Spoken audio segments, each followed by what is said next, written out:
Valle Inclán chega a Pobra no mes de outubro con 15 citas culturais. As xornadas de homenaxe ao escritor acaparan a actividade da vila, que suma 26 anos dedicándolle este mes. A Pobra do Caramiñal volve ter presente a Valle Inclán dedicándolle, como cada ano, o mes de outubro coas xornadas de homenaxe que cumpren a súa 26ª edición.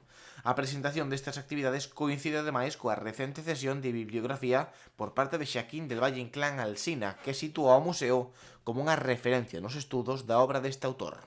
Esta cesión convierte a este museo no principal centro de estudos sobre a figura de don Ramón del Valle Inclán, que hai xa non só en Galicia e na península, sino prácticamente en todo o mundo.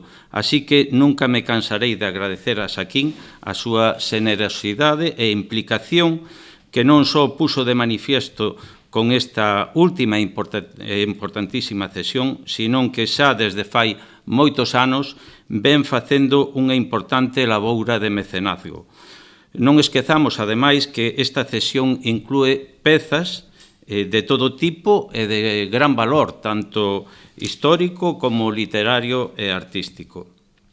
Todo isto fai que o Museo Valle Inclán se convirta nunha referencia mundial nos estudios valleinclanianos. As xornadas acaparan o mes de outubro e contan con diferentes actividades como exposicións, homenaxes ou representacións de obras tan coñecidas como Luces de Bohemia ou Farsas.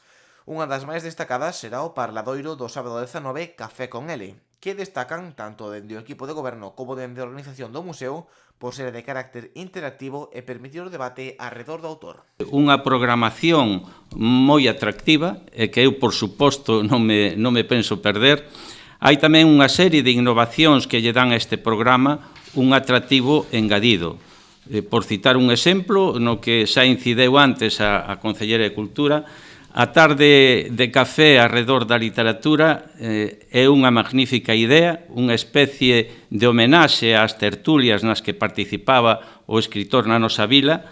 Paréceme unha maravillosa ocasión para acercarnos a aquela forma de tratar e entender a literatura, sobre todo para os que somos tan amantes ou moi amantes tanto da literatura como do café. Hai máis actividades como Café con L, L de letras, o L de leitura, o L de lecer, deixámoslo así.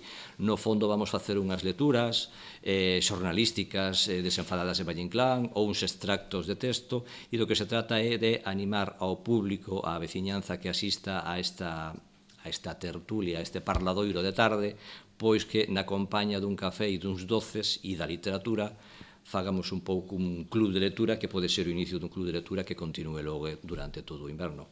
Dende o equipo de goberno salientan o orgullo que supón poder organizar un evento sobre unha figura como Valle Inclán, un motivo que se unen dende a Consellería de Cultura. Bueno, e é un orgullo, non? Como ano tras ano este evento sigue crecendo e consolidándose.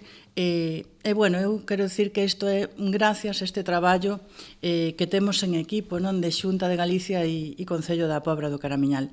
A figura e a obra de Valle Inclán son patrimonio xa non solamente de Galicia, sino tamén que do mundo inteiro, non? A súa capacidade para innovar, para romper moldes, para dar unha visión crítica, irónica e ás veces tamén tráxica da realidade, convertírono nun referente do modernismo e do esperpento. Que é un motivo de congratularvos, non? De felicitarvos, Concello, Museo, pero bueno, tamén de recoñecer, digamos, o bo facer, neste caso, do Concello e do Museo, pois seguindo nesta estela de poñer a Valle Inclán no foco de atención neste mes valleinclaneado, como é sempre, o mes de outubro, e de preparar unha programación, obviamente, co apoio da Xunta de Galicia e con o resto de colaboracións, que eu creo que é unha programación moi interesante, unha programación á altura do que debe ser focalizar nun mes a actividade alrededor dunha figura, como comentaba a Concelleira de Cultura antes, unha figura capital da literatura española, un galego que fixo unha chega significativa á dramaturxia,